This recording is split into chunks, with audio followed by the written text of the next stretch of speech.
So ngayon mga lods, nagkakape tayo. Hindi pa tayo nagkape. Ang oras ay alas 10 na. Naligo muna ako. Kaya mabango tayong konti. At saka naglaba. Ako guys, CR na ako naglalaba. Sinasabay ko na sa ligo. Para hindi rin kagad mawala yung lamig sa katawan mo, yung pakiramdam mo yung presko, di ba? Habang basa ka, naglalaba ka. So ayan, kape tayo.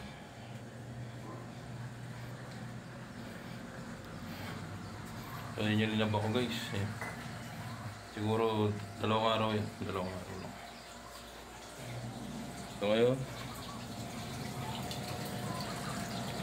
luluto tayo.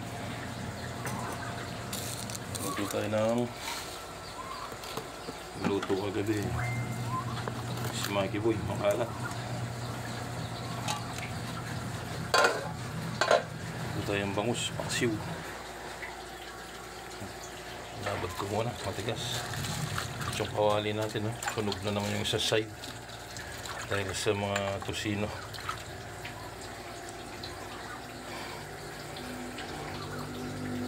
So kape muna tayo mga lods sa yung tinapay natin. Naging tayo yung tinapay ni Bunso Kombi. Si Bunso yan, nilalabot.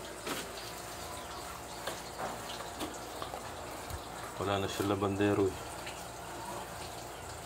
Sinalayas niya yung labandero niya, kaya ayan. Siya yung naglalaba. Mga lods. Tayo ganda ng damit natin. Diba? Kasama ko nga sana ito doon sa nung kinumbida ako ni Bakari. Makari. Ayan. Green eh. Bakari ang nasabi ko. Si Makari. Makari David. Butas-butas na pala. So ayan. Habang pinapalambot natin yung bangus eh. Buhayin na natin yung panimpla natin. Paksiw, Paksiw. Buyas. May mga lods, naglalagay kami ng bawang.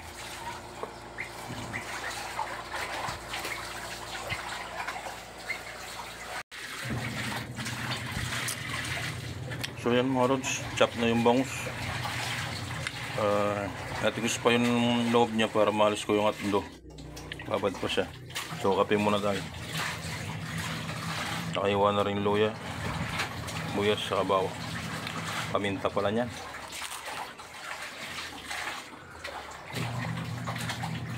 Sakto, may isa pa.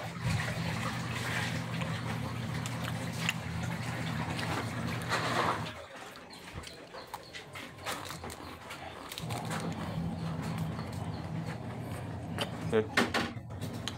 At yung mantika pagka bago na natin siya patayin ng apoy, lagyan natin siya mantika. Ganun ang masarap na paksiw.